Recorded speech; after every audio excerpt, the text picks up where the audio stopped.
बंजारा तालुका अध्यक्ष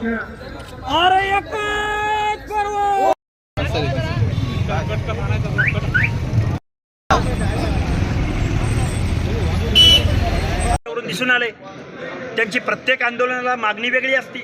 लोकसभेला त्यांनी बैठका लावून माणसं पडली आणि एक वक्तव्य त्यांचं या महाराष्ट्रानं ऐकलं, ओबीसीचा माणूस असा त्याला पराभूत करा की पुढच्या 5 पिढ्या निवडून नाही आल्या पाहिजेत। हे कोण म्हणाले? त्यामुळे या माणसाचा अजेंडाच पॉलिटिकल आहे। हा माणूस पॉलिटिकल अजेंड्यावरच चालतोय। या माणसाला आरक्षणामधला काही सुद्धा एक टक्का सुद्धा ज्ञान नाही। हा कोण सोशल रिफॉर्मर नाही, हा कोण विचारवंत नाही, हा कोण तज्ज्ञ नाही आणि वेळोवेळी घटनेची पायमल्ली करणारा हा माणूस, ओबीसींचे हक्क अधिकार डावलणारा माणूस, आम्हाला नाही तर कुणालाच नाही म्हणणारा माणूस, कसं देत नाही बघू म्हणणारा माणूस, म्हणजे घटनेला चॅलेंज करणारा माणूस एका आंदोलनाचं नेतृत्व करतंय आणि त्याला शासन एंटरटेन करतंय। हा आमच्या ओबीसींच्या मनामधला राग आणि रोष आहे। भाऊ जरांगे पाटील जरांगे उमेदवार उभे करून करणार आहेत काय?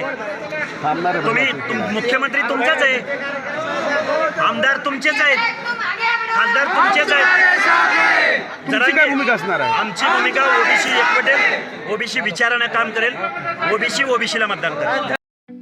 ठळक घडामोडींसाठी देशोन्नती न्यूज चॅनलला सबस्क्राईब करा आणि बेल आयकॉन प्रेस करा।